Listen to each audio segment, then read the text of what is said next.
School की डायन teacher.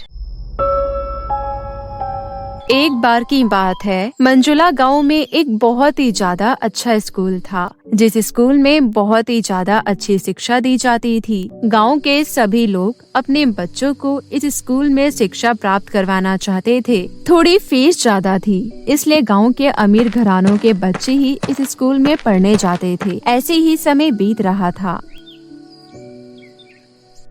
एक दिन स्कूल में नई टीचर पढ़ाने के लिए आती है।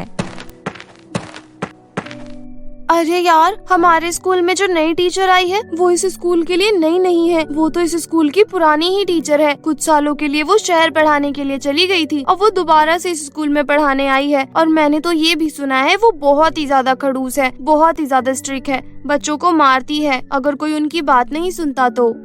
रिया, ये तू क्या कह रही है? एक तो पहले इतना ज्यादा डर लग रहा है और ऊपर से तू ऐसी ऐसी बातें बता रही है। मैंने तो जो सुना बस वही बता रही हूँ।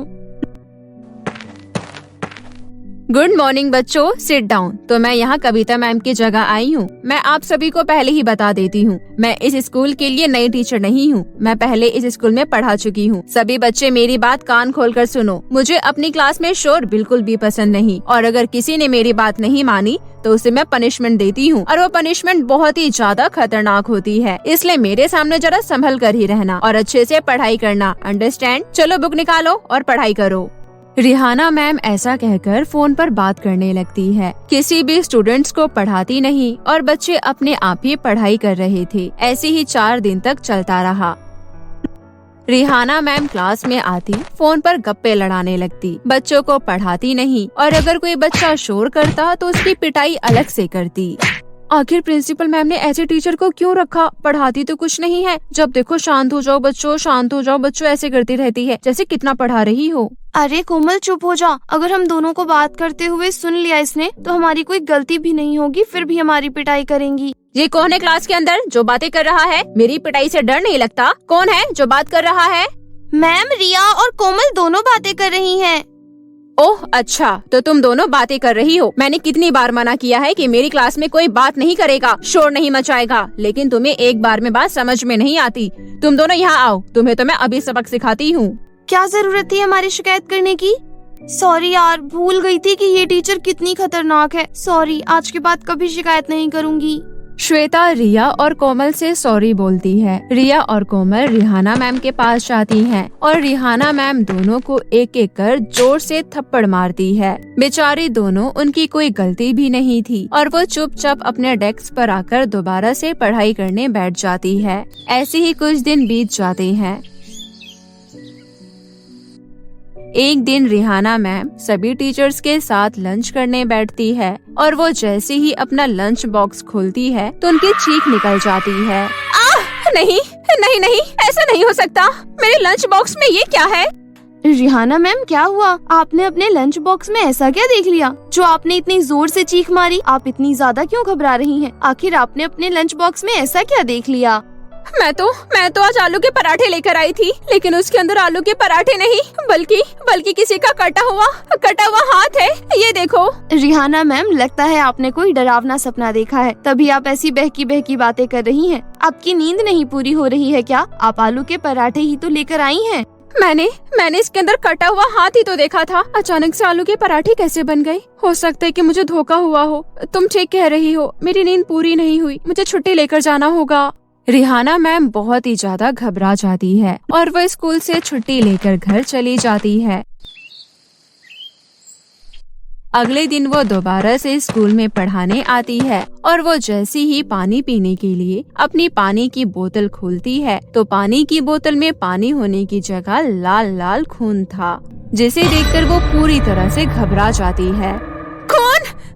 नहीं, मेरी बोतल में ये खून? ऐसा कैसे हो सकता है? ये मेरे साथ स्कूल में क्या हो रहा है? मुझे लगता है ये बच्चों की शरारत है। 8th क्लास के बच्चे बहुत ही ज्यादा शैतान हैं। 4 दिन पहले मैंने पूरी क्लास को पनिशमेंट दी थी ना, इसलिए वो सब मिलकर मुझसे बदला ले रहे हैं। वो प्रिंसिपल मैम से तो कुछ कह नहीं सकते, इसलिए मुझे परेशान कर रहे हैं। ये सब कुछ 8th क्लास के बच्चे ही कर रहे हैं। उन्हें तो मुझे अच्छी तरह से सबक सिखाना ही होगा। मुझे परेशान करेंगे, मुझे डराएंगे। रिहाना मैम को लगता है कि उनके साथ ये सब कुछ जो हो रहा है वो 8th क्लास के बच्चे कर रहे हैं, उनके साथ मजाक कर रहे हैं, उन्हें डराने की कोशिश कर रहे हैं और वो बहुत ही ज्यादा गुस्से में 8th क्लास में जाती है और सभी बच्चों को हाथ ऊपर कर खड़ा कर देती है। रिहाना मैम, आपने हमें पनिशमेंट क्यों दी है? अब हमने क्या गलती कर दी? हम तो चुपचाप पढ़ाई कर रहे थे। सच सच बताओ कि तुम सब मेरे साथ क्या कर रहे हो? मेरे लंच बॉक्स में नकली कटा हुआ हाथ तुमने ही रखा था ना? जरूर वो तुम्हारी ही शरारत है। और अब मेरी बोतल का पानी चेंज कर उसके अंदर लाल पानी भर दिया ताकि मैं उसे खून समझूं। मुझे डराने की कोशिश कर रहे हो। रिहाना मैम, आप ये क्या कह रही हैं? हमारे तो कुछ भी समझ में नहीं आ रहा। हम ऐसा क्यों करेंगे? हम भला आपको डराने की कोशिश क्यों करने लगे? देखो, तुम अभी मुझे जानती नहीं हो कि मैं कितनी ज्यादा खतरनाक हूँ। मुझे सच सच बताओ कि ये सब कुछ क्यों कर रहे हो? हम सच कह रहे हैं, हम कुछ भी तो नहीं कर रहे। भला हम ऐसा कैसे कर सकते हैं? हम अपने गुरु का सम्मान करते हैं। हमारी रागिनी मैम ने हमें समझाया था कि अपने से बड़ों का आदर करना चाहिए, छोटों से प्यार करना चाहिए और अपने गुरु की हमेशा इज्जत करनी चाहिए, क्योंकि गुरु सबसे ऊपर होते हैं। हम आपके साथ ऐसा करने के बारे में सोच भी नहीं सकते, भले आप हमें कितनी भी बड़ी पनिशमेंट क्यों ना दे। ठीक है, सच उगलवाना मुझे अच्छी तरह से आता है। अभी आती हूँ। ये टीचर है या फिर डायन? पढ़ाती तो कुछ है नहीं, मारती अलग से है और अब हमारे ऊपर झूठा इल्जाम लगा रही है। हम मासूम बच्चे ऐसा कैसे कर सकते हैं?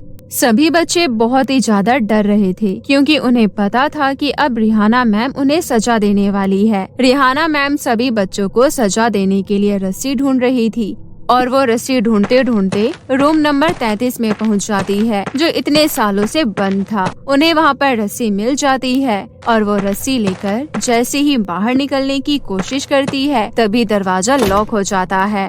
रूम किसने बंद किया? मैं कहती हूँ रूम खोलो। अगर 1 मिनट के अंदर अंदर रूम नहीं खुला तो मुझसे बुरा कोई नहीं होगा। अभी तुम मुझे जानते नहीं हो कि मैं कितनी ज्यादा खतरनाक हूँ। दरवाजा खोलो। रिहाना मेरी प्यारी बहन, मुझसे अच्छी तरह तुम्हें कोई नहीं पहचान सकता। रिहाना, तुम्हें क्या लगा कि तुम इस स्कूल में दोबारा आओगी और आसानी से इस स्कूल में पढ़ाओगी और मैं तुमसे बदला भी नहीं लूंगी? ये आवाज तो मेरी छोटी बहन सोनम की लग रही है। उसके बाद इस रूम के अंदर नहीं, ऐसा नहीं हो सकता। ये रूम नंबर 33 है। नहीं, ऐसा नहीं हो सकता। सोनम तो मेरे साथ ऐसा नहीं कर सकती। सोनम देखो, जो कुछ हुआ उसे भूल जाओ। तुम मेरे साथ ऐसा नहीं कर सकती। क्यों नहीं कर सकती? अब देखो मैं तुम्हारे साथ क्या क्या करती हूँ। तुम्हें ऐसी सजा दूंगी कि तुम्हारे जैसे लोग ऐसा पाप करते हुए 100 बार सोचेंगे, उनकी रूह कांप उठेगी। देखो अब मैं तुम्हारे साथ क्या करती हूँ। कहाँ हो तुम? दिखाई क्यों नहीं दे रही हो? सोनम, तुम्हारी आत्मा अभी भी इस क्लास के अंदर भटक रही है। देखो जो कुछ हुआ उसके लिए मुझे माफ कर दो। मैं बहुत शर्मिंदा हूँ, मुझे माफ कर दो। अब तू एक डायन टीचर बनेगी जो बच्चों को डराएगी, उन्हें मारने की कोशिश करेगी, लेकिन मैं किसी भी बच्चे को नुकसान नहीं पहुंचाने दूंगी। सबको तू एक डायन टीचर नजर आएगी और डायन के साथ क्या होता है वो तो तू अच्छी तरह से जानती ही है। उसके बाद मेरी आत्मा को शांति मिलेगी। रिहाना और सोनम दोनों बहनें थी और दोनों इस स्कूल में पढ़ाया करती थी। रिहाना फ्लैशबैक में चली जाती है कि उसने किस तरह अपनी छोटी बहन को मारा था। दीदी, मेरा सपना पूरा होने जा रहा है। आपको पता है, मुझे एक बहुत अच्छा ऑफर मिला है। शहर में एक बहुत बड़ा स्कूल मिल रहा है मुझे पढ़ाने के लिए। मेरा बचपन से सपना था कि मैं शहर के एक अच्छे स्कूल में पढ़ाऊं। दीदी, आज मैं बहुत ही ज्यादा खुश हूँ, बहुत ज्यादा। शहर में तो मैं भी जाना चाहती थी। शहर के बड़े स्कूल में मैं भी पढ़ाना चाहती थी, लेकिन मैं बड़ी होकर वो सब हासिल नहीं कर पाई जो कुछ तूने छोटे होकर हासिल कर लिया। हमेशा इस स्कूल में तेरी तारीफ होती रहती है। सब बच्चे, सब टीचर्स, प्रिंसिपल तेरी ही तारीफ करते हैं। सोनम ऐसी, सोनम वैसी। और अब तुझे शहर जाने का भी मौका मिल रहा है। अब ये मुझसे बर्दाश्त नहीं हो रहा। सोनम, शहर मैं जाऊंगी तेरी जगह। शहर में मैं पढ़ाऊंगी। दीदी, ये आप क्या कह रही हैं? आप अच्छी तरह से जानती हैं कि ये सब कुछ हासिल करने के लिए मैंने कितनी ज्यादा मेहनत की है और आज तक मुझे जो भी कुछ मिला है मेरी मेहनत की वजह से मिला है। मेहनत माई फुट। जो कुछ मुझे नहीं मिलता उसे मुझे छीनना अच्छी तरह से आता है। इस स्कूल में अगर तू नहीं होगी तो वहाँ जाने का मौका सिर्फ और सिर्फ मुझे मिलेगा। मेरी प्यारी छोटी बहन, तुझे मरना होगा। अगर तू जिंदा रही तो मैं वो सब कुछ हासिल नहीं कर पाऊंगी जो मुझे चाहिए। मेरी प्यारी छोटी बहन, अपना रास्ता साफ करने के लिए तुझे तो मुझे हटा नहीं होगा। तुझे माँ पिताजी की बहुत याद आती है ना? तो बस मैं सोच रही हूँ क्यों ना तुझे उन्हीं के पास पहुँचा दूँ। दीदी दीदी आप कैसी बातें कर रही हो? आप अपनी छोटी बहन को मारना चाहती हो? आप इंसान हो या फिर डायन? डायन भी ऐसा नहीं करती। मैं तो डायन से भी ज्यादा खतरनाक हूँ। मेरी प्यारी बहन, तुझे मरना होगा। रिहाना अपनी छोटी बहन को रूम नंबर 33 में गला घोटकर मार देती है और उसकी जगह शहर पढ़ाने के लिए चली जाती है। तब से लेकर आज तक रिहाना की छोटी बहन की आत्मा इस स्कूल में इस क्लास के अंदर भटक रही थी और जैसे ही रिहाना इस स्कूल में आती है वैसे ही सोनम अपना बदला लेने के लिए तैयार हो जाती है। दीदी कहाँ खो गई हो? ओह अच्छा, याद कर रही हो कि आपने अपनी छोटी बहन को कैसे तड़पा तड़पा कर गला घोट कर मारा। अब देखो मैं तुमसे क्या करवाती हूँ। इतना कहकर सोनम रिहाना के सामने आ जाती है जो बहुत ही ज्यादा खतरनाक रूप में थी। ये देखकर रिहाना थर थर कांपने लगती है। चुड़ैल से उसका पहली बार सामना हो रहा था और उसकी छोटी बहन अपनी बहन के शरीर में प्रवेश हो जाती है और उसके बाद वो क्लास से बाहर निकल कर आ जाती है। रिहाना मैम, आपकी आंखें इतनी ज्यादा लाल क्यों हो रही है? और आप ऐसे क्यों देख रही हैं? आपको क्या हुआ? तभी रिहाना मैम प्रीति मैम का गला पकड़कर उसे हवा में लटका देती है। ममता मैम, मुझे रिहाना मैम से छुड़वाओ, ये तो मुझे मार ही देगी। मेरा दम घुट रहा है। रिहाना मैम, आप ये क्या कर रही हैं? आपको क्या हो गया? मेरा गला छोड़िए, मेरा दम घुट रहा है। मैं एक डायन हूँ, डायन। इस स्कूल में सबको मार दूंगी, सबको। तुम्हें पता नहीं, इस स्कूल में डायन टीचर पढ़ाती है। मैं सबको मार दूंगी, सबका खून पी जाऊंगी और उसके बाद शक्तिशाली हो जाऊंगी। किसी को नहीं छोड़ूंगी, इस स्कूल में किसी को भी नहीं छोड़ूंगी। हमें सभी स्टूडेंट्स को बचाना होगा। इस स्कूल में डायन है, डायन। हमें लगा रिहाना मैम नॉर्मल इंसान है, लेकिन वो तो एक डायन टीचर है जो इस स्कूल को तबाह करना चाहती है। हमें सभी बच्चों को बचाना होगा इस डायन से। सभी टीचर स्टूडेंट्स को बचाने के लिए इधर उधर भागती हैं और वो सभी बच्चों को स्कूल से बाहर निकाल देती है। सभी बच्चों का डर डर कर बुरा हाल था क्योंकि वो अपने सामने एक डायन को देख रहे थे। मुझे तो पहले ही रिहाना मैम के ऊपर शक था। तभी मैं सोचूं कि एक टीचर इतनी खतरनाक कैसे हो सकती है। जिस तरह से ये हमारी पिटाई करती थी, हमें डांटती थी और पढ़ाती भी नहीं थी। अच्छा हुआ कि इनका असली रूप अभी सामने आ गया, वरना एक दिन हमें कच्चा ही चबा जाती। सभी बच्चे बहुत ही ज्यादा डर रहे थे। कुछ समय बाद सभी टीचर्स मिलकर रिहाना को रस्सियों से बांध देती है और उसकी बहन रिहाना के शरीर से बाहर निकल कर आ जाती है। मुझे खोलो, इसमें मेरी कोई गलती नहीं है। मैं डायन नहीं हूँ, मेरी बहन डायन है। वो इस स्कूल में है, मेरे सामने खड़ी है। देखो वो रही डायन। मैं आपकी गुनहगार नहीं हूँ। ये सब कुछ मैंने नहीं किया, बल्कि मेरे से करवाया गया है। मेरी बहन सोनम जो 10 साल पहले इस स्कूल में मर चुकी थी, ये सब मैंने नहीं किया। अब तुम हमारे शिकंजे में फंस गई हो तो कहानी सुना रही हो। हमने तुम्हारा असली रूप देख लिया है। तुम्हारे जैसी डायन के साथ क्या होना चाहिए हमें अच्छी तरह से पता है। डायन को मारने के लिए उनके पास सिर्फ एक ही रास्ता था कि उसे जलाकर राख कर दे। सभी टीचर्स रिहाना को जिंदा जला देते हैं। वो बहुत ही ज्यादा चिल्लाती है, रोती है, गिड़गिड़ाती है, लेकिन कोई उसकी सुनने वाला नहीं था। दूर खड़ी रिहाना की छोटी बहन सोनम ये सब देखकर खुश हो रही थी। उसने अपनी मौत का बदला ले लिया था। आज वो अपनी बहन को तड़प तड़प कर जलता हुआ देख रही थी और उसकी छोटी बहन की आत्मा को शांति मिल जाती है और वो इस स्कूल को छोड़कर चली जाती है। कुछ दिन के लिए स्कूल बंद रहता है क्योंकि ये हादसा सबके लिए भुलाना बहुत मुश्किल था। और जब धीरे धीरे सब इस हादसे को भूल जाते हैं तो स्कूल दोबारा से खोल दिया जाता है और सब बच्चे दोबारा से हंसी खुशी अपनी पढ़ाई करते हैं।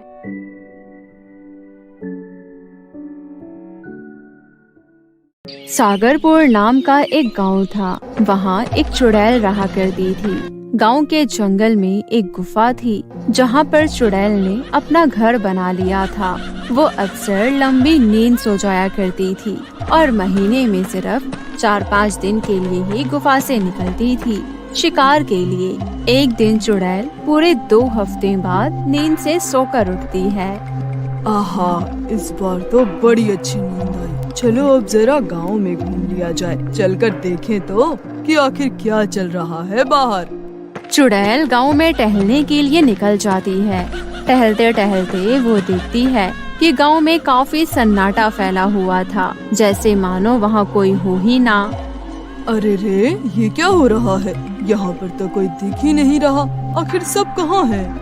तभी गांव की चुड़ैल की नजर एक पेड़ पर पड़ती है। उस पेड़ पर एक दूसरी चुड़ैल बैठी थी जिसने काफी स्टाइलिश जीन्स और टॉप पहन रखे थे। अरे री, तू कौन है और मेरे गांव में क्या कर रही है? भूतों की दुनिया में मैं चमेली के नाम से जानी जाती हूँ और मैं शहर से यहाँ आई हूँ। क्या चमेली?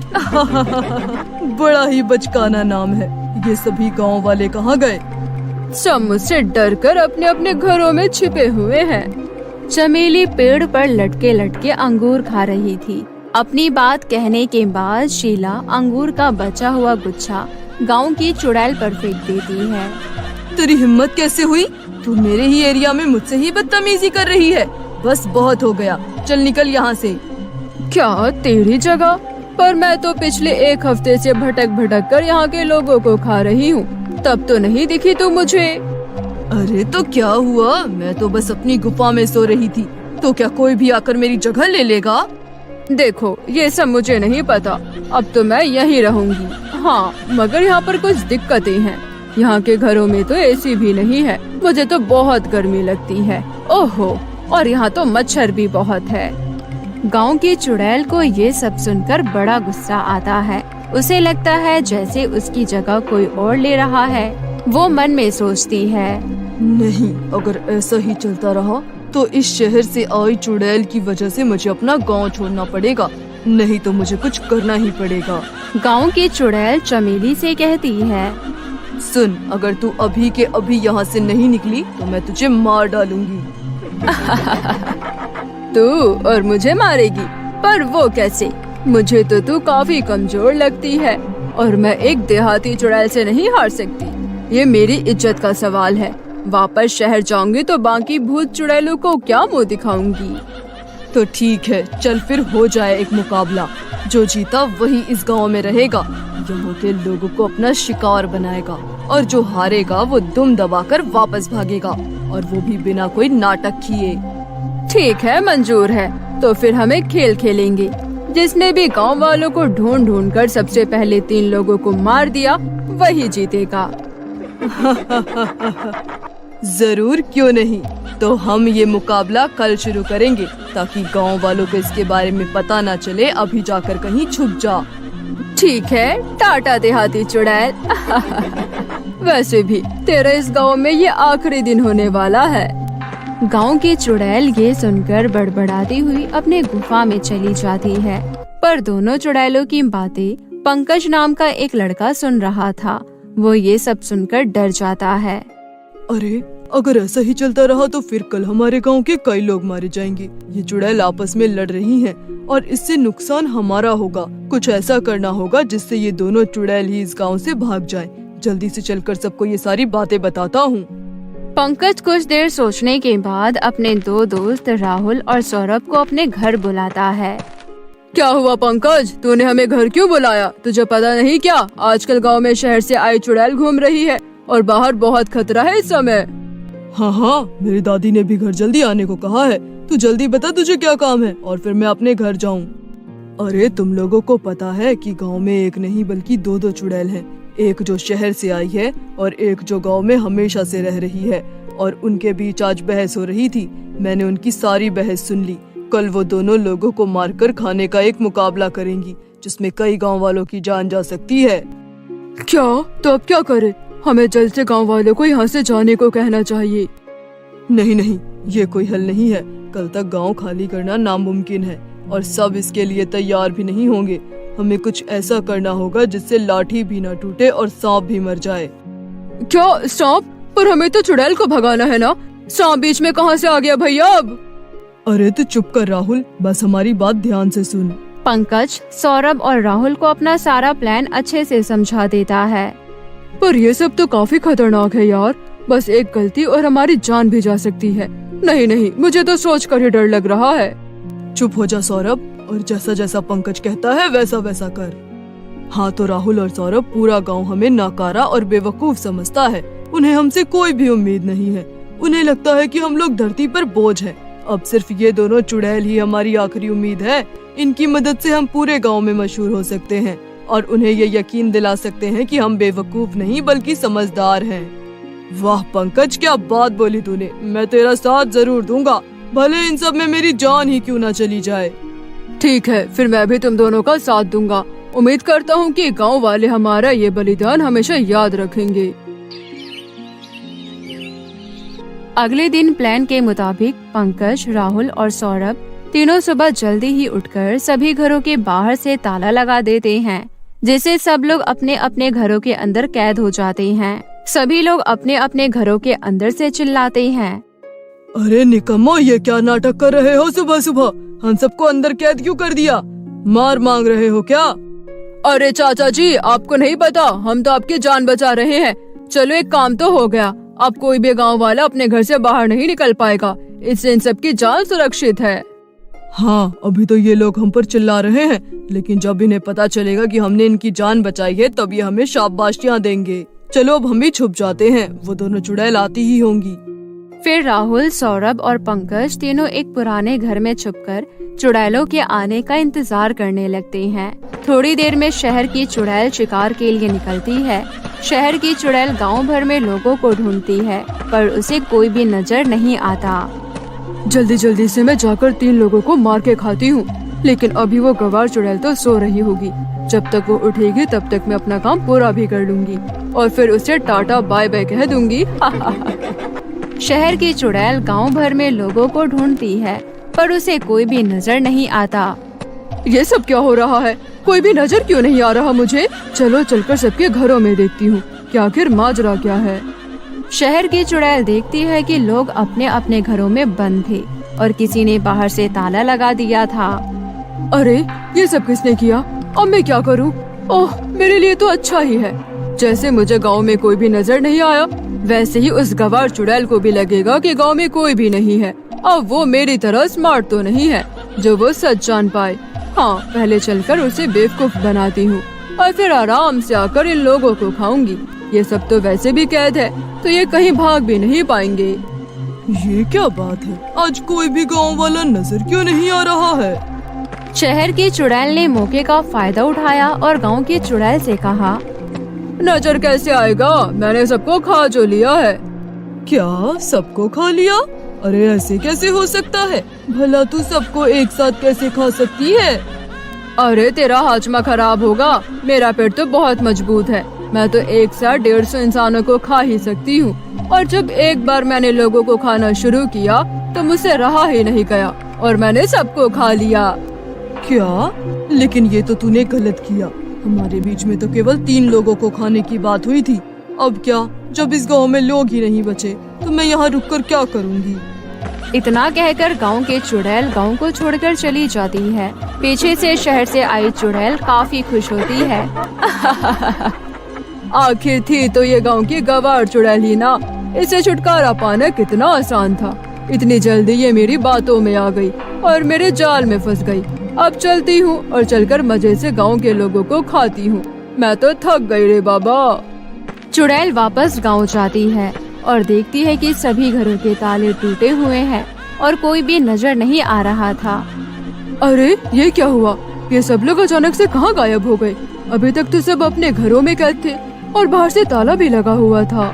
चुड़ैल खुद से बातें कर ही रही थी कि तभी कुछ लोग उस पर लाठी डंडों से हमला कर देते हैं। अरे अरे अरे अरे, ये क्या हो रहा है? ये अचानक इतने लोग कहाँ से आ गए? अरे बाप रे बाप! हमने तुम्हारे लिए जाल बिछाया और तुम उसमें फंस भी गई।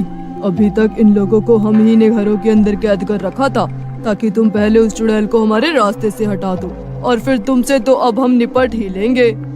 ये तो मेरे साथ बड़ा ही धोखा हो गया। मैं अच्छी भली शहर में मजे से रह रही थी, यहाँ कर मैंने बहुत बड़ी गलती कर दी। फिर सभी लोग मिलकर चुड़ैल की जमकर पिटाई करते हैं और फिर उसे गांव से भगा देते हैं। इसके बाद गांव वाले सुकून से रहते हैं।